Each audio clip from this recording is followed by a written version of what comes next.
Welcome to Off the Roster, brought to you by our founding partner, Proline. Must be 18 plus to bet in store, 19 plus online, and for Ontario residents only. Thank you for joining us on this Friday. What kind of Friday is it, Dan? Super fantastic Friday, Lindsay. There we go. Yeah, that's right. A super fantastic Friday. I'm Lindsay Dunn. He's Dan Riccio and Cabbie. We are so happy you're joining us for this Friday, where we have AJ Lawson from the Raptors and Raptors 905 looking to make franchise history in Orlando today. We have Brampton's own Tyler Seguin talking to Cabbie. You know, laughs will be had. A lot of fun things to talk about. But I don't want to talk about the Leafs right now. Don't worry. You can let all of your anger out on YouTube right now underneath the Nation Network in the chat, letting us know how mad you are about the Leafs. We will get there. But it's fantastic, fabulous, fun time Fridays. I already forgot what you said, but it was fun. Yeah, let's go. So we are starting off on the hard court where the Toronto Raptors, they beat the Bucks yesterday. And was it pretty? No, but they still got the W. They now have back-to-back wins after dropping 4 before that. And hey, if you didn't watch the game and you're watching or listening, the Coles notes I want to tell you about the first half is that the Raptors had 11 turnovers and did not take a free throw, and they still were beating the Milwaukee Bucks. Yes, the Bucks are struggling, but so is Emmanuel Quickly and Jamal Shed. They were not having their shots drop, but in the fourth, they came out clutch. Both of them had either 10 or 11 assists, which was the second time that Jamal Shed had 10 or more consecutive assists in back-to-back games. Fantastic overall performance for the most part from the team, and here is what head coach Darko Rajakovic had to say after. I thought in the first half there, our bench, we were getting good looks. They just did not go in. And we got really, really big support. Jacoby with his deflections and steals, how he guarded the ball, he was great for us. CMB was great with some rebounding there for us. Grady knocking down shots and providing spacing. I thought overall that they played a really good game. I'm really happy with this win. A win is a win. We're happy with the win. Yeah. Let's go. The Toronto Raptors, 17 wins so far this season, which, to put this in perspective, they didn't get to 17 wins last season until February 11th. So, Dan, performance overall, it was a good game by pretty much the entire group coming together. What was your takeaway? Yeah, it was, at times, they weren't dropping shots in the way that you would have liked. So maybe it wasn't always a Picasso, but the Raptors 17 wins already on the season and continuing to trend up and get themselves out of that slump. But I think what was best for me in this situation ultimately was their growing partnership with Scotty Barnes and Brandon Ingram. I don't know, dynamic duo. Maybe they're like the Raptors version of a cop duo movie, like the Raptors version of Bad Boys, where yes. I guess Scotty is, I don't know who would be Will Smith and who would be Martin Lawrence in this one, but maybe Scotty is Mike Lowry, and we'll give Brandon Ingram the Martin Lawrence character. So they're the dynamic duo, and right now, like the way that they can put teams on their heels, working together, working off of each other, their games complement each other so well, and you're just seeing that chemistry really start to bud with these two guys, and that to me is the biggest storyline, because you needed the Raptors to make progress over this year. They added Ingram last year, gave him the contract, and now you're looking at this and saying, we might have something brewing because of what Scotty Barnes and Brandon Ingram can do together. Again, Matt Devlin and Jack Armstrong were praising Jamal Shed all night, deservingly so. This dude finished with a career-high 10 assists against Miami with a plus 27. Last night, he was only a plus 2, but again, had another 10 assists, as Lindsay mentioned off the top. Emmanuel Quickly also had 10 assists. The Raptors had 31 assists total, which is paramount for a victory. Whenever they get over 30 assists, good things happen for the squad. A couple of plays that I just want to highlight from the fourth quarter in case you didn't see it. There was a moment where Kevin Porter, who's just electric, very, very talented guard for Milwaukee, drives on Mamu, misses the lay-in. Barnes rebound. Raptors have numbers. Jamal Shed nice feed inside to Mamu. Two-handed slam. Bucks timeout. Doc Rivers like, it's not Blake. It's not Blake. We got to regroup. Terrible. That's my impression of Jamie Foxx doing Doc Rivers on Jamie Fallon. It's not Blake. Terrible. Okay, so Raptors lead 101-91, 5 minutes left, and then under a minute to go. Shot clock running down. Great pressure from Milwaukee. Mamu finds Jamal Shed in the corner. Tough jumper. 3. Good. Raptors win. It was, listen, good teams have to be teams that are struggling. There was no Giannis Antetokounmpo. So that's, I mean, their biggest piece was off the court, and the Raptors took care of business. Their next 7 games, which takes the team to New Year's Eve, is as follows. Oh, by the way, 19-4 advantage on fast break points, reasserting their identity. That's my second positive. And then finally, okay, the upcoming schedule versus Boston, at Brooklyn, at Miami, at Washington, versus Golden State, versus Orlando, versus Denver. So the end of the year, some tough opponents coming up, but the Raptors are playing with confidence. They got to stack wins against the bad teams to build confidence against some of the juggernauts. So good win by the squad. They needed to put together a solid victory, and 18.7 rebounds for Mamu as well. So I want to salute him in that victory against Milwaukee last night. Yeah, I love the chemistry he has found with Jamal Shed. They've spoken about it in practice, after games, whatever it may be. I think they're so fun to watch on the court. But I know a lot of the storyline is Giannis not being there. And when I say this, I'm not comparing RJ or Yak to Giannis. But the Raptors also had this win without Jakob Poeltl and RJ Barrett. And I know there's concern right now surrounding the Jakob Poeltl storyline because they did not play a back-to-back. They had a couple days off, and his back, they said he woke up and he was feeling more sore than he was the previous day. So we're hoping that this eventual storyline with his back changes because he is such a big part, especially off the glass for this team. So we will see if he'll be available for their game on Saturday. But guys, I know when some people look at Toronto sports and when they look at the Raptors, how it's all going, that they're like, oh, it's not great. But hey, it could always be worse. You could be the Milwaukee Bucks, who, by the way, have lost 12 of their last 15 games. And well, Cabbie, you just mentioned the Raptors schedule. I just quickly looked up the Bucks. They will be away from home for 11 of their next 14 games, including 5 straight starting Sunday and running through December 29th. It ain't pretty for them at all. But you know what else isn't pretty? Some people are saying their jerseys, specifically producer Nick of the show. He did not. No. I like their jerseys. It Nick? Oh, okay. Yeah, it's Nick. I think it's fun. I'm all for teams trying to switch it up. The part I did not like is actually the court, and it's, in the paint. And I understand it was like paying homage to the city and all this other stuff. But I will take a different court design than the basic B one that we see every other day. But do you guys know why that their city edition jerseys, why it says Cream City? And no clue. This is not a PG. Yeah, okay, good. I was like, let's just watch what we say right now. It's not PG? Yeah. No, it is PG. I was trying to censor you guys. Be like, let's keep it PG is what I was going to say, because when I tried to look up Lindsay, we know you're most likely to cross the line on this show of anybody. So 100%, which is why when I looked this up, because I'm like, I do not have an appropriate guess, and then we could say Milwaukee. The history they have with dairy farms, like that would be, I think, the obvious guess, and what a lot of people thought outside of Milwaukee, and even some people close to it. There's a whole thread online being like, WTF, why are they called Cream City? So, Cabbie, can you give me a drum roll? And I'll wait for it this time. Thank you. The Milwaukee Bucks use Cream City for their alternative jerseys because it's stemming from their unique pale yellow bricks made from local city clay that built many of the city's 19th century buildings. So it's celebrating local history. I'm so underwhelmed. I mean, that's deep. They had to dig deep for that one. I mean, this is the point where you become too clever, or you tried to be too clever. Right. And we tried to make this too Milwaukee, and now nobody cares about it. And nobody even wants to go look it up. Although it's such a unique name that it would actually force people to it gives them something to talk about, like Will Ferrell's on the treadmill in Blades of Glory. Yes. It gets the people going. No, it doesn't. Anyway.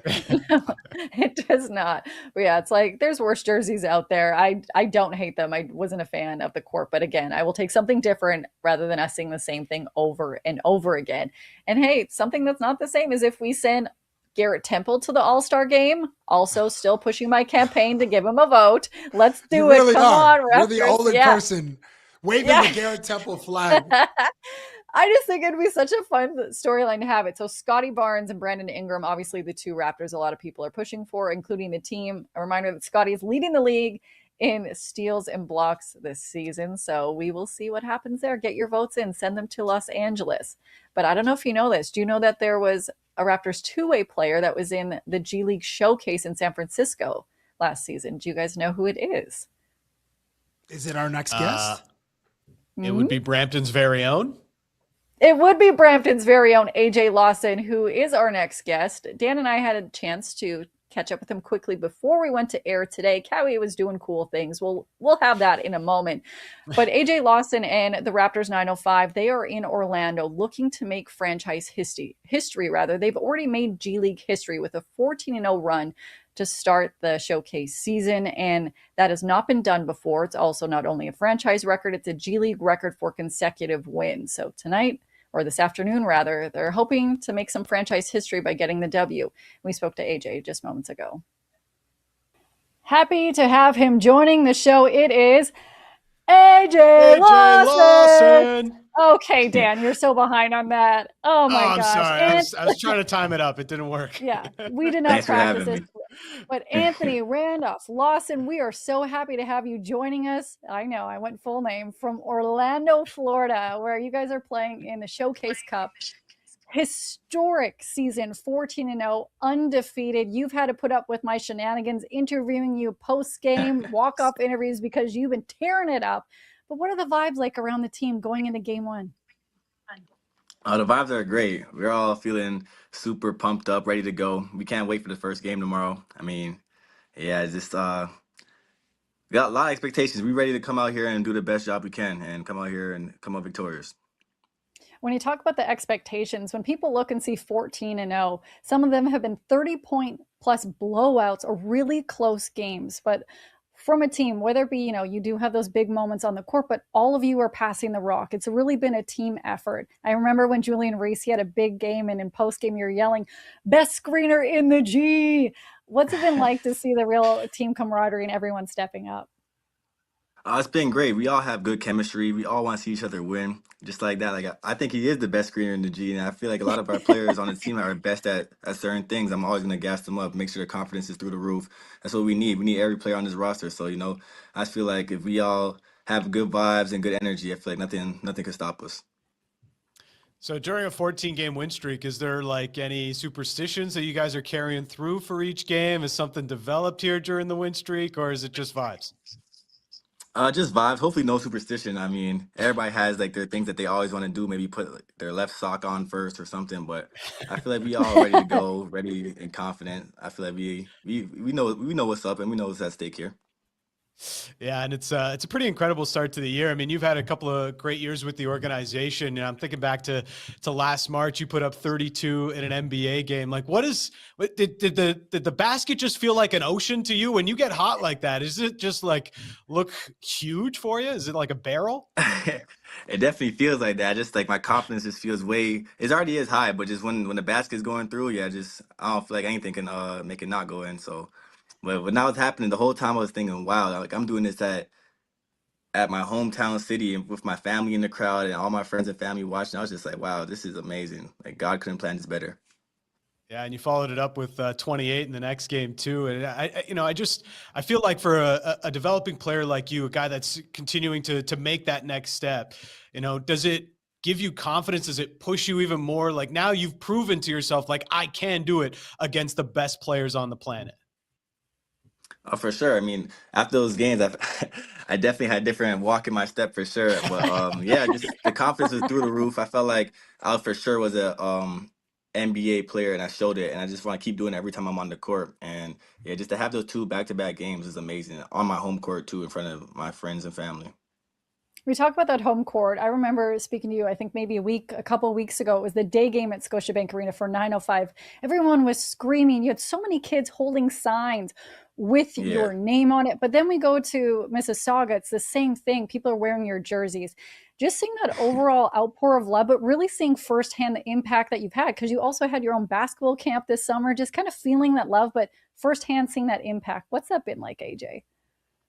It's amazing just to see people from my city supporting me, just knowing that I'm from the city and just being an inspiration to everybody out there. I just feel like it's honestly amazing, and I'm so thankful that I can be a part of this journey for myself and for others, for the people that's watching me, just be inspiration to everybody around. And just not a lot of, well, I wouldn't say not a lot, but at the time, not a lot of Canadians were in the NBA, and just giving people hope. And that's like the biggest thing right there, because anybody can do it if they put their mind to it. With the 905, I know the road is to the 6. What have the conversations been like with Darko from your play with the 905 and hopefully getting some more minutes with the Raptors, and what they've been liking to see and have seen in your game with the 905? They always just tell me stay ready. Darko was just telling me to be a leader, just keep being me defensively, and just keep showing out every day and just being a team guy. It's just the Raptors culture right there, being a team guy. Make sure to put the extra efforts in, and it's all gonna pay out in the end. So the thing that got me as a young guy into basketball was Damon Stoudemire with the rookie Raptors back in 95, 96. And then of course Vince comes along, Air Canada, and he just lights the world on fire. And the Raptors have been a brand across the NBA ever since. But who was it for you, especially a kid growing up in Toronto as well? So I'm born 2000, so my kid might be I'm of a different vintage, okay? I get that, AJ. I get it. Thank you. Yeah, but I grew up, of course, obviously watching Vince. But my guy that I really looked up to was DeMar DeRozan. I saw myself in his game, kind of same body, same frame, same height, and just to me, just watching him just dunk and get to his mid range, get to his spots is honestly just amazing. Just to watch him do that, I feel like I could do that too. What does it mean for you to be playing with the Raptors as a kid that grew up in Toronto, in Mississauga? Like, what does it mean to you to play for the Raptors? It means everything. I feel like that's every kid in the GTA area's dream to play for their home team, and I'm doing that right now. Being from Brampton, playing for Toronto Raptors, I mean, it's like a perfect picture I could ever paint right there. AJ, I need you to kind of help set the mindset of something for me. I've meant to ask you this for a while. There's a former Toronto Blue Jay, retired Major League Baseball player named Whit Merrifield, and I co-host a podcast with him, and he's a South Carolina Gamecocks legend because he helped them win a college baseball World Series, the only one they've ever won. But anytime I talk about you or he sees a highlight of you, he'll send me a photo and be like, Gamecock. Can you talk about the fandom surrounding the Gamecocks? I mean, we got 2 Gamecocks now. We got CMB also with the Raptors. So, I mean, we just growing right here. But I feel like the Gamecocks, they all just show so much love. They always, make sure they mention us on Instagram or Twitter. Just make sure to show love. And I really appreciate that, because even though my time's not there anymore, they're still showing out and making sure they tap in and see what we're up to. Oh, yeah. Trust me, I know CMB is also one. He's so excited for both of you. It's all I hear about all day. Last couple things we're going to ask you, because we know you have to go. You need to keep this undefeated streak going, because I want to show you 3 videos. First one is something I actually didn't know about you, because you're always like the most joyful human I've ever been around, and you bring such a joy to the game. But you were ejected from a game. I believe we have the video, and I want you to take me through what happened here. Oh, wow. See, that's what happens when you try to bring intensity on the court sometimes. Sometimes the refs take it for maybe arrogance or something. But I was just super hype. I can't remember the play. I think I got an and one. I was like, and one, let's go. And then I got ejected, which was crazy. And it's the day you were mic'd up. I was like... Hey, you hear my teammate saying, how you ejected #1 prospect? That's funny. That's a throwback right there. That's so funny. Oh, trust me, I got a couple more throwbacks for you. This is one of my favorite performances of yours on the court. I didn't know you were such a lyrical genius. I didn't know you had the rhyme and the rhythm. Oh, man. Sing a little Drake. What song is this? See, that's that rookie duty right there. Every rookie got to do some type of rookie duties right there. I had no fear. I had my suit on. I felt good. I felt fresh, singing my heart out right there. Yeah, no fear Representing at all. Toronto, too. Yeah. Just look at the moves. You were Yeah, I think you see fully little in dance moves it. in there too. It might be little dance moves. Hold on. Got the little two-step. We're still feeling it. Hey, that's crazy right there. I haven't seen that video in so long. So you're Man. considered a vet right now on the 905. I know you only have like a couple rookies. We have like AJ Hoggard on there. Have you done any rookie initiations, or is that potentially coming in Orlando? I'm trying to think. I mean, all the rookies got to carry a bag when we travel, like an extra team bag, equipment bag, or something. So that's like one rookie duty right there. I personally haven't gave out nothing crazy yet, but you know what? Orlando might be the perfect time to do it. We'll be looking. Everyone follow him on socials because you better be posting it there. And the last video I want to show you I will.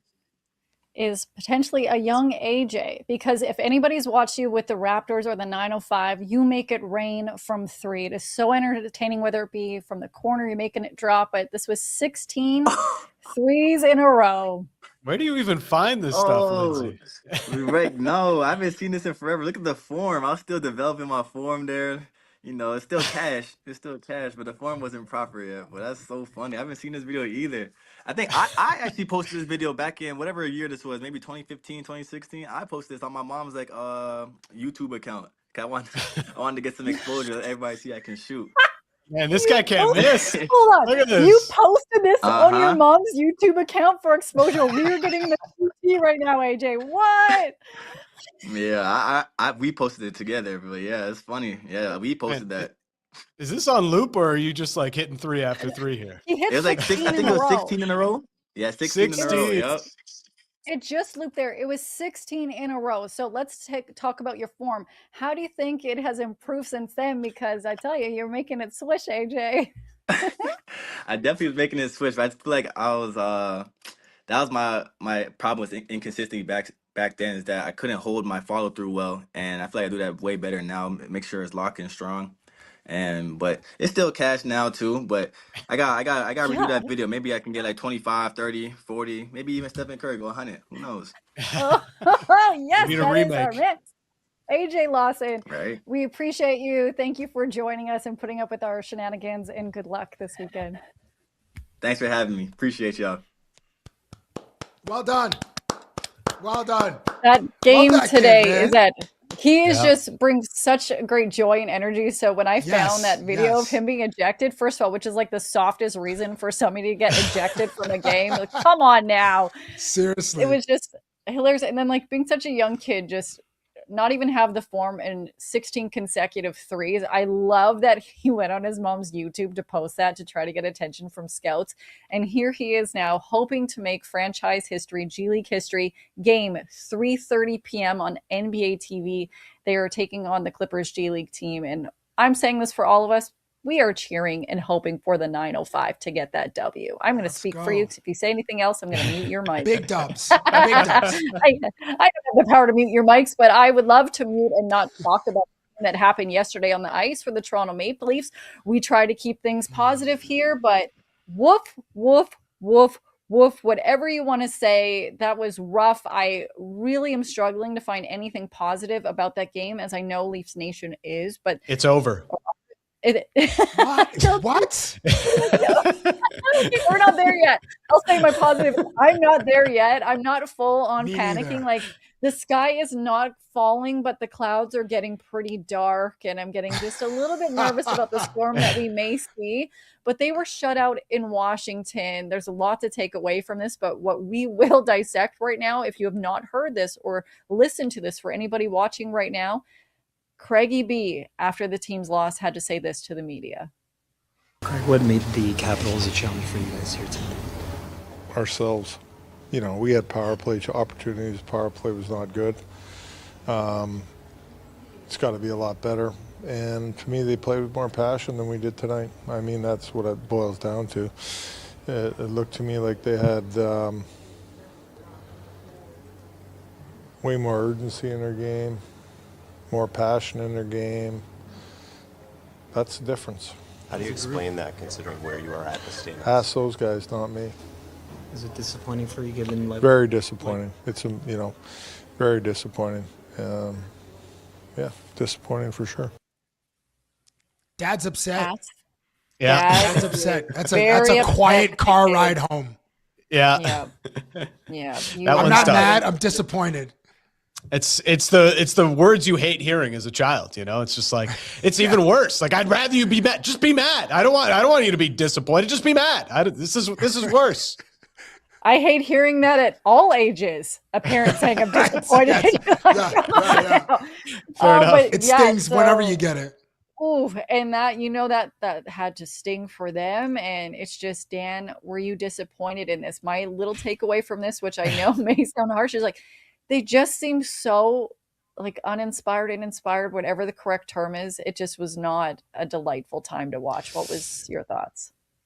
It's exactly the same, and it's just happened far too often this season for the Maple Leafs, right? And I know that there is still some runway to go to figure this out, but we're kind of past small sample size season. We are nearing the halfway mark of the year. At some point, you are what your record says you are. And the record that the Maple Leafs have currently says they're a mediocre team. They're a team that's not good enough to make the playoffs right now. And I don't believe that of this team. I believe there's a lot more talent than they have shown.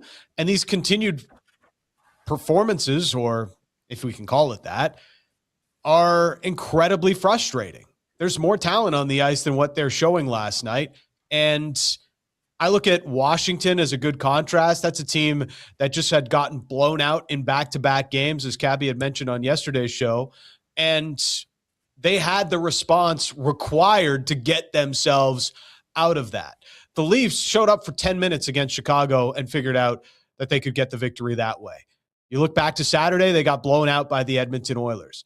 This is happening far too often for this team, where they're uninspired, they look listless, they seem to have almost an arrogance about them that they're going to find it at some point during the year and they'll get back to the playoffs as they always do. But you're 4 points out of a playoff spot. That doesn't seem like a lot, but you've got 6 teams to climb over. And the later you get into the season, the harder it is to climb over all of those teams in the standings, especially when everybody's getting their loser point on most nights and taking things to overtime or the shootout. So there's a lot going on with this Maple Leafs team, and a lot of it isn't good. When Dennis Hildeby is the guy that's showing the most passion on the ice, you've got issues. Your third string goalie can't be your first star of the game every single time out. That's not a recipe to get this team to the postseason for a 10th consecutive year. Cabbie, I know you're so excited to talk to us, but you're keeping those positivities quiet. Let's let the world hear your positive vibes on this Friday. Thank you, Lindsay. That's my fault. Listen, it was a sobering game for the Toronto Maple Leafs, and maybe that's why I wasn't speaking right away.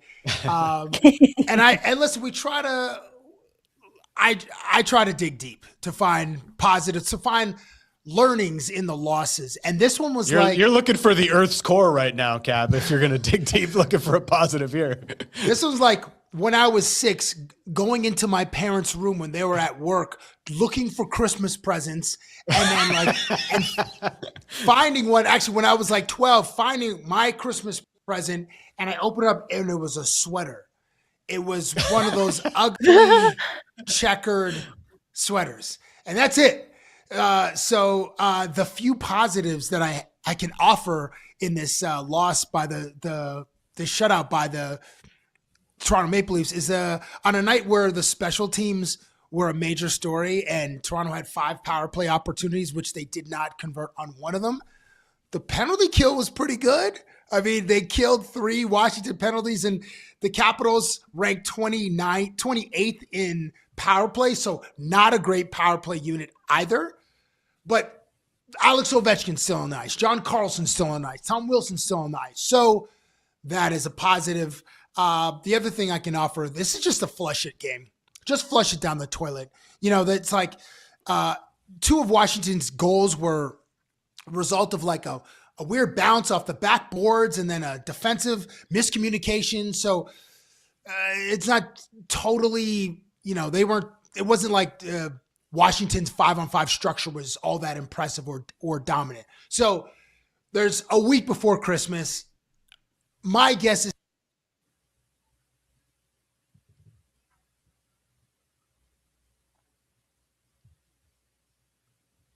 think we lost Cabbie.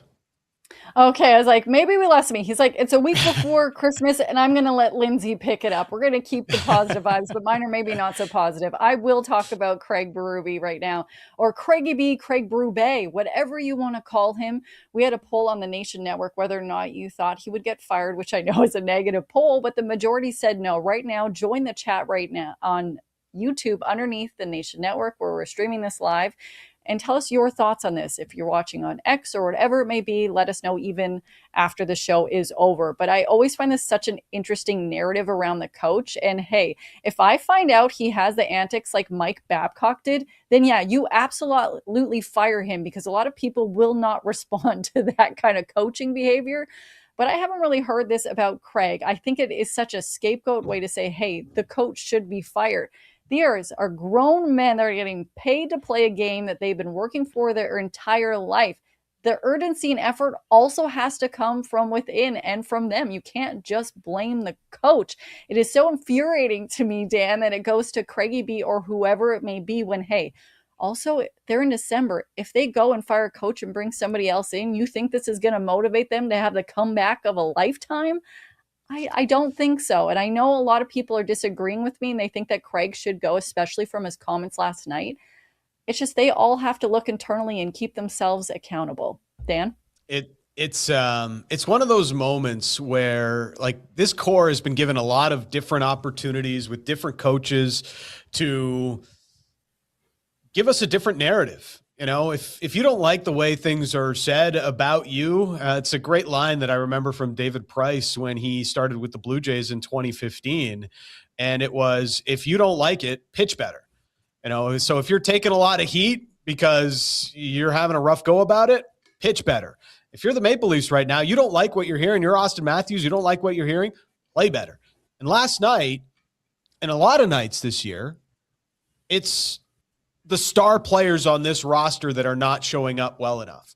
And that's not on Craig Berube. Like, Craig Berube setting this team up, and sure, maybe he's got more of a defensive style than other coaches have had in the past. And Nick, our producer, had a great stat of how, like, Berube's already had more shutouts as coach of the Leaf, or been shut out as coach of the Leafs, than Sheldon Keefe had in almost double the amount of games. So yeah, there's an element here of maybe they're not getting on with the coach and everything that he's got going with them. But ultimately, like, you're Austin Matthews, you should be a lot better than you have been. And last night, like, I know I've been defending Matthews quite a bit. He was on the ice for 3 goals against. That's like 25% of the total he's been on for this entire year. He was not good last night. And it was in a matchup against Justin Sordiff, Alexi Protas, and Tom Wilson. Like, they ate his lunch. Against John Carlson, defenseman of the Washington Capitals, the Leafs did not have a shot attempt on the ice with Austin Matthews going up against John Carlson of the Washington Capitals. Like, there's no way to give a positive spin on that. It was ugly. Morgan Rielly on the ice for 3 goals against as well last night. Now on the ice for 37 total at 5-on-5. That is most in the National Hockey League. This is on the Leafs Stars to get them out of this. Whether Craig Berube is the coach or someone else, as long as these guys are playing like this, it's going to be hard for the Leafs to string enough wins together to get themselves back into a playoff spot. I do love a good voice of reason. Cabbie, welcome back. We missed your face. Thank you. Great save, by the way. There was a moment, I think Craig Simpson said this on the broadcast, that the Leafs have only played 13 road games. So they haven't been practicing. And they referenced Edmonton had like 5 weeks, had like 1 practice in the last 5 weeks. And then they found a stretch where they can practice, and then things turned around. Now with the Leafs only having, like, being front loaded with home games, they probably haven't spent a lot of time together, and certainly not on the road. So maybe that would help, where guys can either hold themselves accountable or just be around each other more. They have 2, it's a quick turnaround. They have a road game in Nashville on Saturday, and then in Dallas on Sunday before the Christmas break. Christmas break, obviously, they'll disperse and go spend some time with their families, watch some NBA on Christmas Day or watch some football. But maybe that will help in the new year. Not sure if Craigie B, head coach, will be there in the new year, but there's There are better days on the horizon, but Dan, your breakdown was perfect. It's just the Stars right now aren't performing, and things need to change quickly. What did you say? It's getting late early? I think it's one of your lines. It's getting late early. Yeah, it's not small sample size season anymore. You know, the final thing I'll say about this, and it's, you know, I know the discussion around Craig Berube, his seat is definitely warming, at least amongst the fan base. And what I think about it is simply, he is kind of the picture of why you make the coaching change. Like, look at his Stanley Cup ring. He took over that St. Louis Blues team. They were in last place in January of the National Hockey League. They call up Jordan Binnington. They start getting saves. There was a fight at practice after they got blown out by the Vancouver Canucks in 2019. Craig Berube comes in as coach, and Jordan Binnington shows up, and they go on this incredible run towards a Stanley Cup title. So, yeah, he is kind of like the poster boy of why you make a midseason change, because it worked out perfectly. But this Leafs team has had that card played for them in the past already, and I'm not sure that's the one that fixes magically what is ailing this group right now. I'm happy we all agree on this. I just find firing the coach at this point, like I mentioned, especially if you're not hearing these crazy jerk face antics, is not the answer. It is such a scapegoat reason. And when we look at the chat comments right now under the Nation Network on YouTube, make sure to like and subscribe. The comments right now says, like, one says, like, I'm not a Leafs fan. I'm barely someone that even watches hockey, but I know enough that they lost Mitch and both of their goalies are hurt. Like, are we really sure it's the coach? And then the second one from great name, by the way, German Fine Cars, says, coach is not a problem. It's the captain, the way he represents himself and the crest on the jersey. Let's start by wearing a suit to the game. This is what Austin Matthews, the captain, had to say after. This is what he had to say after the game. How concerning is that if competitiveness is an issue? I mean, I think that's got to be the main, point of focus each and every night. Like, we don't have to be the best team in the world every single night, but we need everybody to compete. We need everybody to just play good. Everybody just has to go out there and do their job and play good. And just the consistency, that's been a big part of it. Over 60 minutes throughout this whole year, it's been tough to find. Games with just full consistency where we're each line's playing the right way, doing little things correctly for a full 60 minutes. It's never going to be perfect, but just that momentum and that structure that we need to play with, it's been tough to find that for full games this year.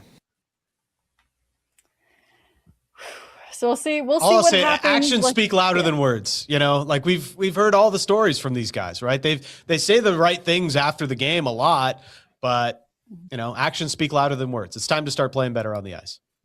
When we speak about actions, Little Willie Styles in the chat right now on YouTube says that Austin needs to fight somebody in practice. So, hey, maybe that's an action that will spark this team. Nothing a good practice fight can't fix, But you know who can fix a lot of things? Ernesto Clement, Ernie Clement. He was with the Buffalo Sabres last night, and he helped rally the crowd. They ended up taking a big W last night. This is what happened in case you didn't see it. Look at that energy from Erndog. Let's go Buffalo. I think get Erndog. Nobody gets things fired up more than Ernie Clement does. I think Tage Thompson scored last night. He's trying to play his way on a Team USA for the Olympics. And I think he was left off the Four Nations roster, but he's having a great season so far. I know someone who was hoping for a better season than what happened right now with an injury outcome. Brampton's own Tyler Seguin. But Cabbie, come on, you're going to bring us a little bit of joy with this interview. I will bring some joy. Unfortunately, so I had this conversation with Tyler Seguin before December 3rd when he suffered a season-ending ACL tear, and my heart is whether I messaged him. My heart bleeds for him because he's a great dude and he's turned into a leader, and that team has Stanley Cup aspirations as it has since it's been in the Stanley Cup. So in our conversation, we discuss his teammates, we discuss those aspirations, dealing with adversity, coaches, criticisms, the way that they score, and one very unfortunate photo of a teammate, Wyatt Johnston. Take a look. Ladies and gentlemen, the last time I saw this man, we were in Dallas in his home arena, and we were discussing hockey language, hockey slang. And since then, there was a Stanley Cup final appearance for you. There's been a marriage for both of us. There's been some children. Yep. And correct me if I'm wrong, 1 new cottage and 2 new houses since 19? Probably 2 new hips as well. So 2 new hips? yeah. So what I'm thinking is I just had another hip surgery and now I'm coming out of it. They're just sewn together now, and they're a little more flexible. So How do you feel? great. Do you get, now when you go through, oh, you guys never go through TSA, right? Go through the, like, do Yeah, your hips like- beep? Oh no, they don't. There's no metal pieces in there to beep. But no, feel so good. God, it feels so good. We did it, man. Let me get to some hockey stuff. As someone who has been immortalized in ESPN, The Body Issue, with one of the most chiseled physiques in your sport, when you see this photo of your teammate, Wyatt Johnson, Oh yeah, I did see that. You did see that. There was first confusion. Because was there to confusion? Johnny's defense, his body's not like that. You know, he's a chiseled, young, handsome guy. So the next question was, who posted it? Who did him dirty like that? This is the team account, actually. I know, but then it always got to fall to somebody, right? So yeah, I think we're But even. you haven't described what confuses you about his physique. It's the stomach right there. Like I don't understand. At first we're like, was there a pillow in it? So now we're talking about, just because we feel bad for him, it's like maybe the player of the game, we have to all do that now. You know, maybe we start a trend. It's so the cowboy people don't hat and the. So people don't think that that's a real thing. I'm not sure what happened there. In front. Oh, I don't know how the didn't go in initially, and eventually was punched home. Perfect timing. It was Johnston that gets to that spot on time, follows it up and tucks that one home. Did you ask him about that photo? We communicated about it, yeah. Just And what was again, said communication? It was just confusion. He's like, I don't know what happened. So, yeah, not a great look, but great guy. Wide open. He feeds it ahead. In. Forehand. Johnston. Of course. 6 games in a row. Wyatt Johnston. Some hockey stuff. Per NHL stats, Dallas is second in snapshots, 226, and 31st in wrist shots. What is up with the disrespect to the wrist shot, bro? Yeah, it doesn't make sense. They're so close together, the type of shot. I want to know who the spotter is that is saying that works that's for a the wrist league. That's shot like the versus a differentiation. snapshot. Right. Are they saying anytime you pull it, it's automatically a snapshot? Because sometimes you can pull it and then you got to receive it or still handle it and then you take a wrist shot, right? So I'd like to know who the spotter is that's making that Isn't the decision. snapshot on one skate and the wrist too? Well, you can take both on one skate, yeah. It just depends on the movement, I guess, to classify a snapshot versus it's not a slap shot, right? It's not a slap shot. It's not a one-timer. Robertson springs it in for Hintz with speed. Ben scores! I have a quote from your coach. It's more important to coach when you're winning. The reason I'm having some individual meetings is because guys are more receptive, and this is a good time to push. So your head coach, Glenn Gulletson, said that after hard practice recently. Yep. What did he talk to you about in one of those meetings? We actually probably had our most intense meeting this morning, and we won last night, right? So I think there's a balance of, it's easy to have intense conversations and, be yelling or whatever. He's not a big yeller, but, be coming across when things aren't going well because it's expected, right? We're trying to find, as he says, that degree of being a good team like we have been for years, but getting over where we continuously end up. And that really has to start right around now. So that way when we do come to playoff time, this is just an instinct, this is normal, this isn't us just having to flip a switch and play a different way. It was just you and him this morning? No. Oh, so for ours, it was mainly more about other guys, honestly, and the team and some individual plays and stuff, but, being a older guy, a lot of times it's more about, how I can help messaging and how I can help out younger players. Okay. So you're a leader guy now. The child is now the leader. Turning 34, I better be growing up a little bit for sure. We've made a great effort so far. Let's just keep it up. That's right! We can't have anyone freak out there, okay? We've got to keep our composure. When your team posts a touchdown, and more specifically, a touchdown with a shutout like you did in Montreal, it begs the question, where did you guys go the night before? Our beds. Wanda's? I know, our beds. The Kingdom? I don't know if that place is still there. I don't know. No, Legendary. we were rested. Bro, 7 love, though. Well rested. Well rested. To be fair, though, we did a couple years ago have a mom's trip and had a little night before and had a similar night in Nashville. I think it was a 6 or 7 something. So I'm proud of the boys. We can go both ways. But I think being a team out in the West, when you come into those rinks in the East, like a Montreal, I mean, you're fired up. So we were fired up. Bit of a shot mentality for Lane Hudson tonight. Look out, Seguin in, score! Tyler Seguin, 3-0 Dallas. Toronto have a similar effect where you guys are fired up. The Rangers, like, what are the Boston? Well, you're old. Yeah, it depends on I think Montreal is for everybody. I think Toronto, if the seats are filled, everyone would get fired up. And then Boston for me, I mean, always, for sure. I think the only reason I got a Julian Edelman interview was because of you. I just missed meeting Gronk. One of the random times you had him in Toronto in the summertime. Yeah. We were at a spot in Yorkville, Great but guys. anyway. Great chapter. Yeah, I mean, had so much fun with them. You were playing Boston, those guys with the Patriots. Yeah. Anybody either with the Mavs or the football team that you have had a friendship with since playing for the Stars? Not as much. I mean, early on, there was like Chandler Parsons was on the Mavs, but it wasn't like the Boston days. Also because in Boston, the city's a little different. It really is like almost equal across the board.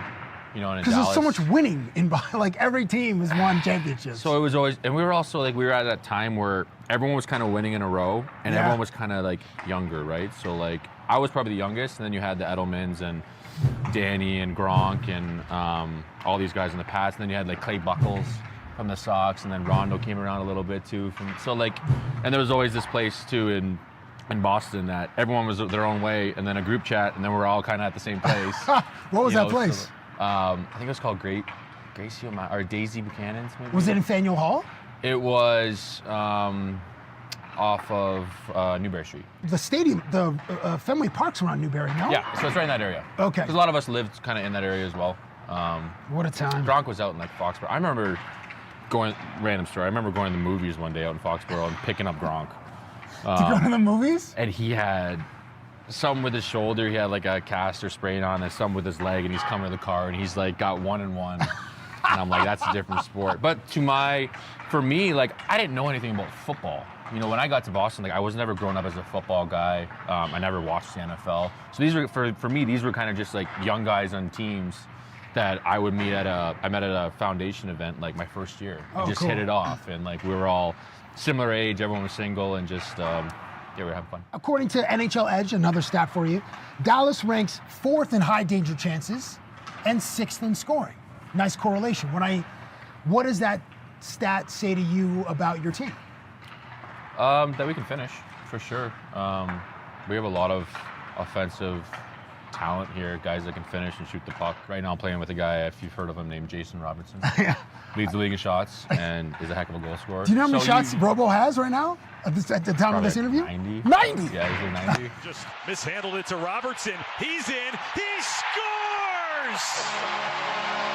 It's almost like it's guaranteed. The kid's on a massive heater. And when those things are happening, you look for them. So, bigger spots.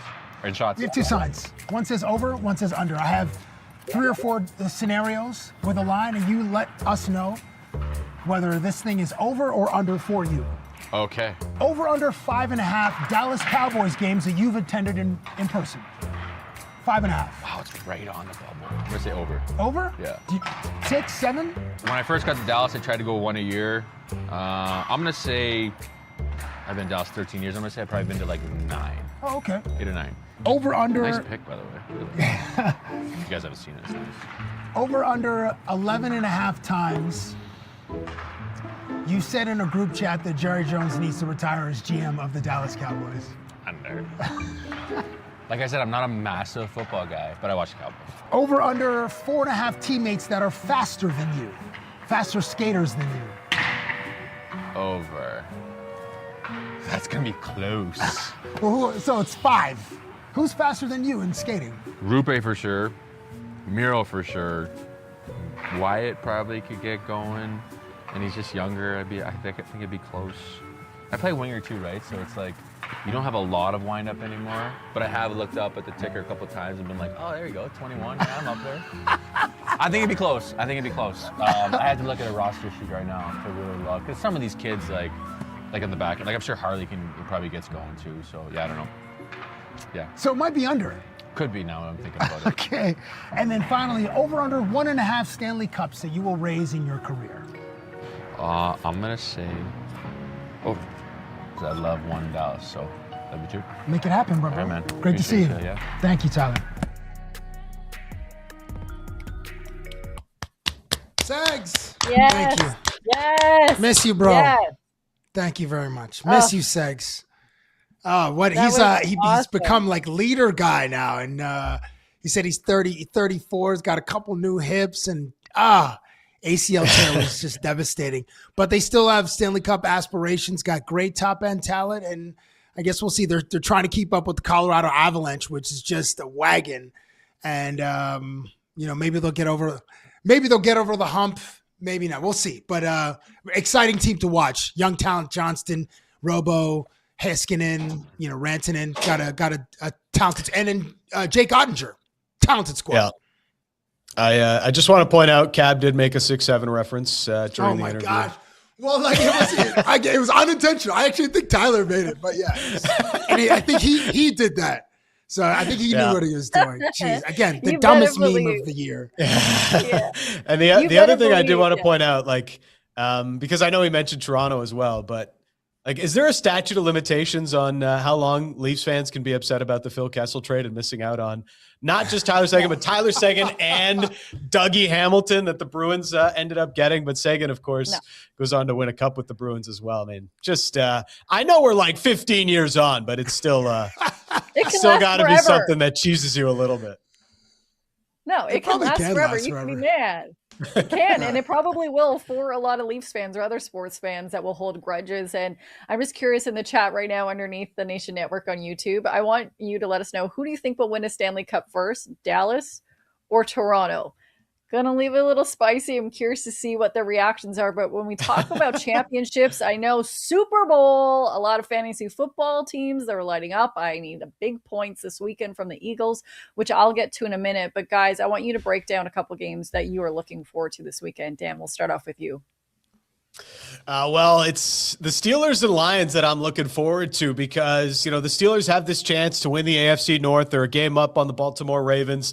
Aaron Rodgers' redemption season continues right now. He had the 2 tutties against Miami on Monday Night Football, leading the Steelers, and reminded everybody that he is not a cast-off from the New York Jets. So shout out to Aaron Rodgers and his redemption season, comeback player of the year, maybe in the NFL, or one of them. But also the Lions, they're 8-6 on the year. They haven't lost consecutive games. I saw this stat. They haven't lost consecutive games since 2022. That's like Dan Campbell's first season we're talking about here. And they've been going win one, lose one, win one, lose one for the last 8 weeks, pretty much. So are the Lions, coming off a loss to the Packers, are they going to keep that going? They kind of need to if they're going to secure a playoff spot there in the NFC. I think there's just a lot of implications on this game playoff-wise for both the Steelers and the Lions, a lot of star power, and I wonder how it all plays out. I'm looking at the Lions because I had high expectations for that team going into this year, and they just haven't really met them. Aaron Rodgers' former squad, the Green Bay Packers, are playing in a divisional rivalry game against the Chicago Bears. The Packers are 9-4-1. The Bears are 10-4. It is a battle. It's a battle for NFC North supremacy, but also a battle of attrition, because the Chicago Bears will likely be without Luther Burden III with an ankle injury and Roma Dunze with a heel injury. Very important pieces in Chicago's offense. And on the Green Bay side of things, Christian Watson, who was taken to hospital after the game in Denver for they said a chest injury, but apparently it's his shoulder. He's proclaimed that he's going to return on Sunday, but who knows what percentage of health he'll be at. And then, of course, all world, one of the top 5 football players in 2025, Micah Parsons, is out with an ACL tear. So I've been reading that Packers defensive coordinator Jeff Halfley will try to stack the box against Kyle Monagai and DeAndre Swift, and might borrow a couple of pages from Brian Flores's defensive coordinator playbook in Minnesota because it's a copycat league, and play a little cover 2 but disguise it. So for Jordan Love, who is 3-1 against the Bears in his career, he's the successor to Aaron Rodgers, and Caleb Williams' favorite quarterback growing up was Aaron Rodgers. He had a not so great performance against Denver last week, throwing 2 interceptions. But at the last time he played, Chicago had 3 touchdowns. So I anticipate him returning to that form on Saturday night. And I look at the Packers with the defense and a pretty good run game to come out victorious. Now, having said that, yesterday I said the Rams would win 31-3 against the Seahawks. So don't take anything I say seriously, all right? Well, I am a clown show. I mean, and that game was crazy. Come on. Yeah, that game was drunk. It was a little bit of everything last night at Lumen Field, man. It was drunk. It was high. It needed an Uber home. It needed an IV next to the bedside. What was it? 500 and something yards of offense. It's the first time a team had won in overtime on a 2-point conversion. It was first time ever. First time ever. And it was a redemption game for Sam Darnold, who was absolute doo-doo pie the week before. And for most of this game too. Yes. And I shouldn't say that because I can never do what he does. But I suppose to his own expectations, his performance was doo-doo pie. But what a game last night. Nakul was everywhere. Couldn't stop that dude. It was one of the games of the year. And I think Buffalo has 3 or 4 of the top 5 games of this game. Rams versus Seahawks. Seahawks 38, Rams 37 has then entered into the conversation. Not that anybody's having the conversation. Hey, Cab, Lindsay, and Dan, what are the best games of the NFL season so far this year? Nobody's having that conversation, but this game Seahawks, is in Rams. that conversation. It most definitely is. Looking at the play-by-play of the fourth quarter is just, it's wild. You got Rams touchdown to go up 30-14. Then you've got Seahawks drive down the field, take a bunch of time off the clock, interception at the goal line. Then Rams, right. 3 plays, they're out in 54 seconds. Punt team comes out. Rashid Shaheed takes it to the house. They get the 2-point convert there. And then another quick 3 and out from the Rams. Seahawks score again because, of course, and then the craziest, wildest, Nick, do we have the tape? The most insane 2-point convert in the history of the National Football League. They have to go to review. Everybody's like, oh, damn, we didn't get the 2-point convert. How are we going to figure this out? No, let's go to review. That was a backwards pass. Zach Charbonnet. Oh, good on him for keeping the play alive. Recognized the ball was. He didn't know the ball was dead. He didn't know the ball was live. I mean, he's just picking up the ball in the end zone. Oh, wow, I got the 2-point convert. Shout out to my fantasy owners. And then they go to OT. I mean, it was just the wildest fourth quarter. And as a Seahawks fan, I know the Seahawks are back because they had just an absolutely insane, defies all the odds, defies all logic. All of them. Yeah. Game to end up winning in primetime because that's just what the Seahawks do. Dan, I want you to do something with me. Yeah. That was amazing. Take a breath right now. That was amazing. That was amazing. He's representing all 12 right now. All the 12s is funneling through his veins, and the fury came out of his soul. Yes. Shout out to the 12s and I. We have a special relationship as a Seahawks fan, but I do got to shout out Sam Darnold too, because I was at Lumen Field earlier this year. He threw a bad pick against the Bucs and it cost the Seahawks a game. And I was yelling, "Damn you, Sam! We're never going to be able to trust you." Classic fan fashion. And then I was doing the same thing last night in the group chat, yes, Sam Darnold facepalm. We've got the evidence. He threw a couple of picks, and I'm just like, that fourth quarter pick. I was like, man, here's Sam Darnold again.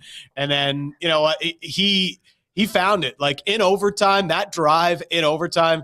Throw away everything you thought about Sam Darnold, because in that moment in overtime, he makes that throw to Cooper Kupp, like just like the smallest thread the needle throw, and Cooper Kupp with the toe tap to keep it in bounds as well. I mean, just legendary stuff from Sam Darnold. Hopefully he can continue that into the playoffs now that the Seahawks are headed there. I love it. In the group chat, when you were calling him out a little bit later on, you're like, never mind. I do not know how I'm going to follow either of your energy right now. So I'm going to try to channel my inner Dan and do this quickly, because the game I'm excited for this weekend is Eagles versus Washington, which I know a lot of people are not excited for, considering the Washington's record and the team in general are kind of dog poo-poo or doo-doo poo-poo, whatever you said, Cappy. What I am Doo-doo interested pie. in this game, doo-doo pie, is Jalen Hurts. What will or will he not do? They're the defending Super Bowl champions. Hurts, who just 2 weeks ago had one of the worst games of his career, to then one of the best of the season. They're looking to win back-to-back NFL East, the East title, something that they have not done in the division in 2 decades. And the last team to actually do something like that in the last 2 decades, well, it was the Eagles. So how is he going to live up to the moment? I understand watching Washington this year has not been great in the last little while without their starting quarterback. And yeah, like I said, they're garbage, but I'm just here to see what what will he do?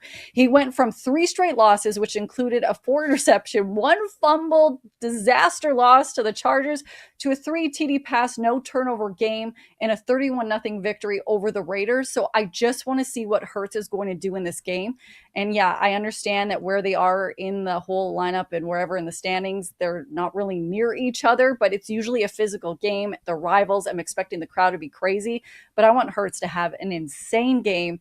We'll see what happens, but really it impacts my fantasy football league. So we'll see what happens there, guys. All circles back. We understand now. Yeah, it all comes back to the fantasy team. Yeah, That's right. I am curious to see what he will do, just seeing how like the last couple of games, how he's performed or not performed. So he is sometimes like we'll have a master class on the field.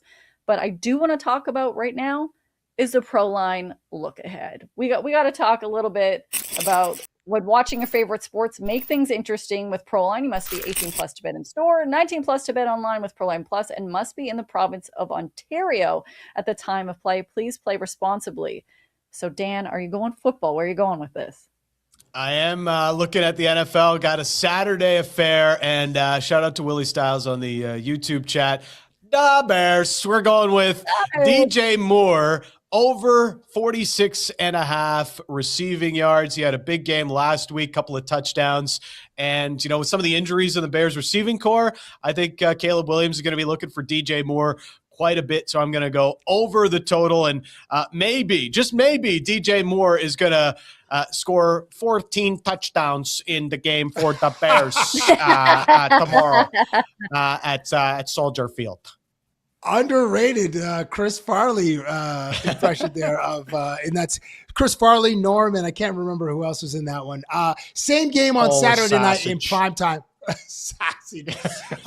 Josh Jacobs, he aggravated his knee injury. He aggravated his knee in week 11 against the Giants, and then sat out last week. So he's questionable to return on Saturday night against the Bears, and I'm talking about the Green Bay Packers running back. He scored in 10 of 13 games this season. So if he's healthy enough to play, I'm sure he will play. And if Green Bay is going to win this game, there will be a heavy reliance on the running attack to carry them through. I might also sprinkle on Emmanuel Wilson, but Josh Jacobs, anytime touchdown is my play in the Pro Line picks. Look ahead.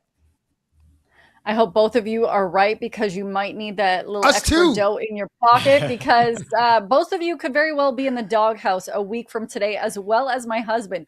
We all found out that, first of all, my husband has not bought me a Christmas gift yet, and I am really difficult to buy for because I hate when people give me gifts. Fun fact about me, and so I don't help.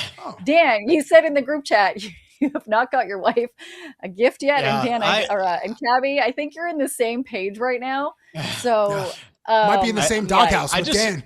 Yeah, I had a moment yesterday where I was, you know, I'm running a bunch of errands. We're moving over the weekend and headed back to Toronto for the holidays and forever beyond that to continue with Off the Roster. And I had a moment yesterday while I'm running some errands. I'm like, I haven't even thought about getting a gift for my wife yet. And I had like a short panic moment. Like this is bad. I haven't thought about it at all. Like through all this chaos, I'm like, now I don't even know what to get. So I don't want to pull this card. I never have as a husband. But I said earlier this week, I'm gift card guy. I can't go gift card, right? Like that's no, that's you cannot. No, you can't. Desperate times. But what if it's a store or brand that she really likes? Like, what if she's into Alo or Lulu stuff, and like that's she likes to be in her companies on the weekend. There, and she may hate it, but at least the effort to go buy something she probably won't like is more there than giving a gift card. Do not give your wife a gift card. But I do have some advice on what you could get her. But hey, if you are watching online or you're seeing this after, slide into Dan's DM with some advice on gifts that he could give. Right now in the chat, Little Willie Styles, Justin, I know you guys can give some advice for him to buy. So I went and did a quick search on Etsy for a unique gift that you could potentially give your wife. If my husband is watching this, do not give me this. It is $536. Or $531.61. And what you're looking at is not an actual crushed Red Bull can. It is an acrylic painting on a canvas board of a Red Bull can, framed and ready to hang. And they say they really enjoyed painting it. And they hope you enjoyed the view. So do you think... What? Knowing that, wow, look at that. That looks like something that would fit for your background there, Lindsay. Are you trying to subtly tell somebody that this might be a Christmas gift you would have your eye on, knowing how much you like energy drinks, of course? There's only one left, and there's 20 plus in baskets or something, but $531 for this. Where's our take on should Dan get this for his wife, Cabbie?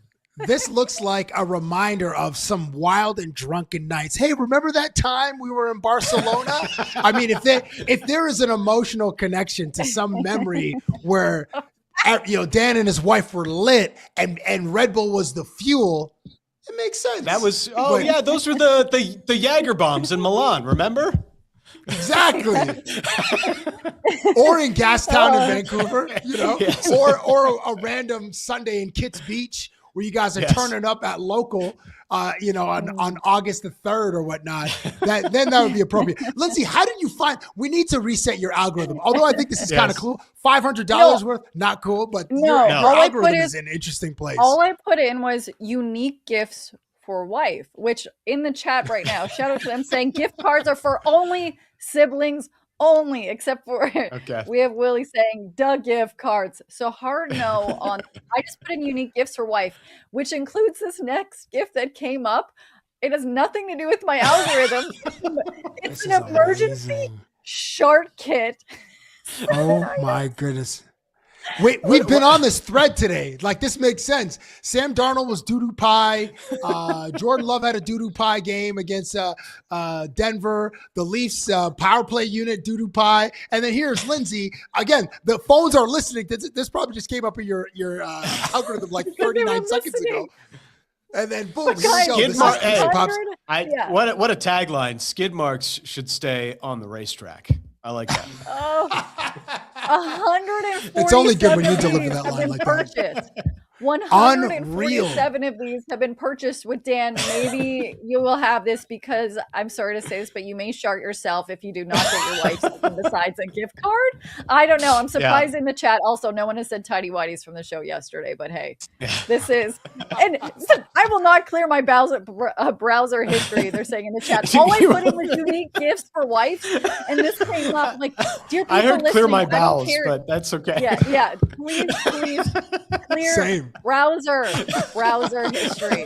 Oh my Lord, I am not going to rewatch that clip. Do not post this on its own, but do not buy your wife this. I don't care how funny she is or if she needs to clear her bowels. We don't want to know about that, but hey, let Dan know in the comments what you would like him to get his wife, and maybe Cabbie probably wants nothing to do with this. So we can't be clipping this, okay? Like there's a slim chance that that wife isn't watching today, given the move and everything. So but if we clip it and it's on Instagram, then she'll definitely see. So we need to keep this on the DL while I figure out something other than a gift card for Christmas. This is good motivation for this weekend to go get a last minute gift, and if we have a baseline of adult diapers and crushed Red Bull can paintings, then we can certainly level up from there. But thank you for establishing a baseline, Lindsay, and taking care of your co-host spouses, because they deserve better than what you presented them. You know what? I got you guys anytime. I'm just letting you know that there's always a better option than what I give you. So do not feel discouraged. I'm here to motivate you. Go out there and get anything but that gift card. Hold on, Lindsay. Hold on. You said you don't like receiving gifts. And I hate it. If that's the case, then what does your husband do? Like, if you get a gift card, panics. Of course, because you're like, I don't like gifts. So if he doesn't give you a gift, will you feel some type of way? Or if he does give you a gift and it's a gift card, fight him. Will you? Yeah. I'll let you know right now. I'll fight him. And when I say that, I'm kidding. He's in such a tough spot as well as anybody I know. I'm so awkward if they give me a gift. Like the lady that we mentioned this week, she was so kind and gave me a bobblehead without me asking or knowing that it was going to happen. And I was so awkward and uncomfortable because if anybody remembers, there's this meme of Chrissy Teigen. She's a model who's married to John Legend. When he was on stage performing, she had this like weird perma smile face where she's like, I love this so much. I'm trying not to cry. That's how I am anytime anybody gives me a gift. Because I don't know what's in there. Not a big fan of surprises. I have enough stuff. I don't need anything else. So my husband for all year, he will stress over my birthday. He will stress over Christmas. But the thing is, if I'm like, don't buy me anything, he still better be buying me anything. And he's in the other room listening to this. And I can tell you right now that his palms are sweaty. And I can't wait for you guys to meet him and say, so sorry for you, bro. So sorry. But you know who I'm not sorry for? Everyone that joined us this week. We appreciate you. Thank you for liking and subscribing. But make sure to join us next week, because just here's a little taste of some of the guests that we have. We have TJ Ginla. We have Louis Varland, who made history with the Toronto Blue Jays and MLB history in the postseason. We have Natalie Spooner, Daryl Sittler, and so much more. And more importantly, maybe we'll find out if Dan and Cabbie got their spouses a gift that was not a doo-doo emergency diaper pack. Thank you for joining us. Have an awesome weekend. Da Bears. Hope you enjoyed this video. If you want more off the roster content, make sure to like and hype this video and subscribe to the Nation Network YouTube channel.